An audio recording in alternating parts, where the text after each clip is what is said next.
మీరు కూడా competitive exams TET, CTET, AP TET ఇట్లాంటి ఎగ్జామ్స్ రాస్తున్నట్టయితే పార్ట్స్ ఆఫ్ స్పీచ్‌లో అడ్జెక్టివ్స్ అనేది చాలా ఇంపార్టెంట్ అండి. ఇవాళ మనం టైప్స్ ఆఫ్ అడ్జెక్టివ్స్ గురించి నేర్చుకుందాం. పూర్తిగా వీడియో చూడండి మీకు చాలా హెల్ప్ అయితది. ఫస్ట్ ఆఫ్ ఆల్ మనం అడ్జెక్టివ్స్ అంటే విశేషణాలంటే ఏమిటో. మీరు ఏం లేదండి. జస్ట్ ఇంత గుర్తుపెట్టుకోండి ఏంటంటే విశేషణాలనేవి వర్ణించే పదాలు అన్నట్టు. వాళ్ళేం జేస్తాయంటే నామవాచకాలు అంటే నౌన్స్ ఉంటాయి కదా! లేకపోతే సర్వనామాలు ప్రొనౌన్స్ ఉంటాయి కదా! దాని గురించి ఎక్స్‌ట్రా ఇన్ఫర్మేషన్ మనకి ఇస్తుంది. మరి ఎక్స్‌ట్రా ఇన్ఫర్మేషన్ అంటే ఏంటి? అంటే ఏవైతే గుణాలుంటాయో, పరిణామం అట్లాంటి ఎక్స్‌ట్రా క్వాలిటీస్ గురించి మనకు డీటెయిల్స్ అనేది ఇస్తుంది. ఇందులో ఫస్ట్ టైప్ మనం చూద్దాం. అదేమో కంపారేటివ్ అడ్జెక్టివ్. దీన్ని పోలిక విశేషణం అని కూడా ఇవి ఎప్పుడు యూజ్ అయితాయంటే ఎప్పుడైనా ఇద్దరు వ్యక్తులు, వస్తువులు లేకపోతే స్థలాలు ఉన్నాయనుకోండి. దాని గుణాలని పోలించేటప్పుడు, కంపేర్ చేసేటప్పుడు ఇది మనం యూజ్ చేస్తాం. ఇందులో లాస్ట్ ఆ వర్డ్ తర్వాత థాన్ అనేది వస్తుంది. ఇందులో 1 లేదా 2 అక్షరాలు కలిగి ఉంటాయి అన్నట్టు. ఎక్కువగా అయితే 1 సిలబులే ఉంటది. కానీ 2 కూడా ఉండొచ్చు. ఇప్పుడు ఒక్క అక్షరం వచ్చిందనుకోండి లాస్ట్‌లో ఈఆర్. 2 అక్షరాలుంటే లాస్ట్‌కి ఐ లేకపోతే వై దాంతో ఈ వర్డ్ ముగిస్తుంది. ఇందులో కొన్ని ఇర్రెగ్యులర్స్ కూడా ఉంటాయి.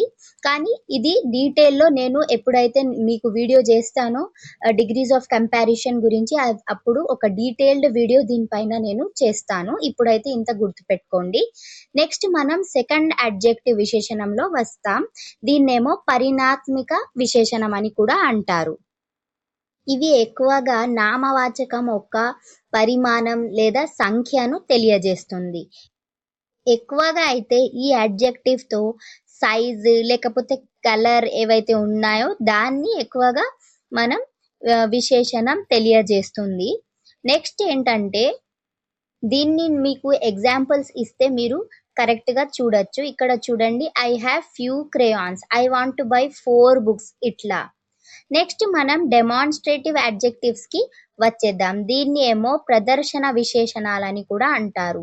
ఇక్కడ ఏంటంటే ఏవైతే నిర్దిష్ట నామవాచకాలు లేకపోతే సర్వనామాలున్నాయో దాన్ని గుర్తించడానికి, లేకపోతే అవి ఎక్కడ ఉన్నాయి దాన్ని బట్టి దాన్ని తెలియజేయడానికి ఇవి యూజ్ అయితాయి.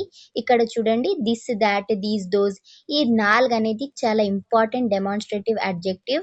మీ కాంపిటేటివ్ ఎగ్జామ్స్, సీటెట్, టెట్ లాంటి ఎగ్జామ్స్‌లో ఎక్కువగా డెమాన్‌స్ట్రేటివ్ అడ్జెక్టివ్ మీదనే క్వెషన్స్ అడుగుతారు. అందుకే ఇది చాలా చాలా ఇంపార్టెంట్. దీన్ని చాలా బాగా ప్రాక్టీస్ చేయండి. మీకు ఎగ్జాంపుల్స్ కూడా నేను ఇక్కడ ఇచ్చాను.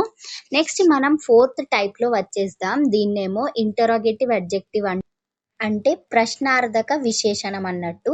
ఇవి ఎక్కువగా మీకు క్వెషన్స్ అడగడానికి ఇవి యూజ్ అయితుంది. వెంటనే దీంతో తర్వాత నౌన్ వచ్చేస్తది. ఇక్కడ చూడండి విచ్, వాట్, హూజ్ ఈ డబ్ల్యూహెచ్‌తో వచ్చే క్వెషన్స్ ఇక్కడ ఉంటాయి. హూజ్ అంటే ఇప్పుడు చూడండి హూ ఈజ్ డిఫరెంట్ డబ్ల్యూహెచ్ఓఎస్సి అనేది డిఫరెంట్ కన్ఫ్యూజ్ కాకండి. నెక్స్ట్ మనం డిస్ట్రిబ్యూటివ్ అడ్జెక్టివ్‌కి వచ్చేస్తాం. విభజన విశేషణంలో ఏంటంటే ఒక సమూహం ఉన్నదనుకోండి.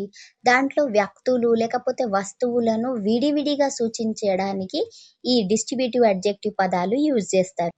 కానీ దీనికి ఏకవచన క్రియలు అవసరం. ఇక్కడ చూడండి each, every, neither, either, any ఇట్లాంటి వర్డ్స్ ఇక్కడ ఉంటాయి. మీరు ఇట్లానే గుర్తుపెట్టుకోవచ్చు. ఎగ్జాంపుల్ చూడండి ఎవ్రీ పర్సన్ షుడ్ కమ్ ఇట్లా. ఇప్పుడు వేళ ఆఫ్ అనేది వచ్చిందనుకోండి. అప్పుడేంటంటే బహువచన క్రియ కూడా యూజ్ అయితది. నెక్స్ట్ పొసెసివ్ అడ్జెక్టివ్ అంటే స్వధీన విశేషణం గురించి తెలుసుకుందాం. ఇది ఎక్కువగా యాజమాన్యాన్ని తెలియజేయడానికి, ఓనర్‌షిప్‌ని తెలియజేయడానికి యూజ్ అయితుంది. ఇక్కడ తప్పనిసరిగా నామవాచకం ఉండాల్సిందే. నెక్స్ట్ మనం సెవెంత్ టైప్ అంటే కాంపౌండ్ అడ్జెక్టివ్ గురించి తెలుసుకుందాం. దీన్నేమో సంయుక్త విశేషణాలంటారు. ఇది హైఫన్ యూజ్ చేసి 2 లేకపోతే ఎక్కువ ఉన్న పదాలను కలిపి ఇది ఫార్మ్ అయితాయండి. నామవాచకం గురించి నిర్దిష్ట సంయుక్త సమాచారాలు ఇవి అందిస్తాయి. ఇందులో డిఫరెంట్ టైప్స్ ఉంటాయి. నేను అంత డీటెయిల్‌గా చెప్తలేను. కానీ ఇక్కడ రాసుంది. మీరు కావాలంటే వీడియో పాజ్ చేసి చూడండి ఏవేవైతే టైప్స్ ఉంటాయనేది. ఎగ్జాంపుల్ చూడండి he is a well respected person.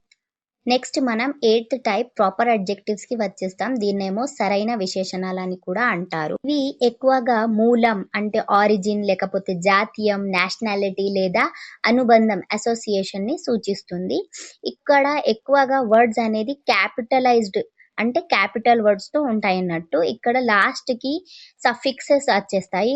And is అట్లాంటి ఎగ్జాంపుల్ చూడండి, I want to eat Japanese food, she wore A western dress. ఇట్లా మీకు నెక్స్ట్ వీడియో ఏ టాపిక్ పైన కావాలో కమెంట్ చేయండి. అండ్ వీడియో నచ్చినట్టయితే లైక్, షేర్ అండ్ సబ్స్క్రైబ్ చేయడం మర్చిపోకండి.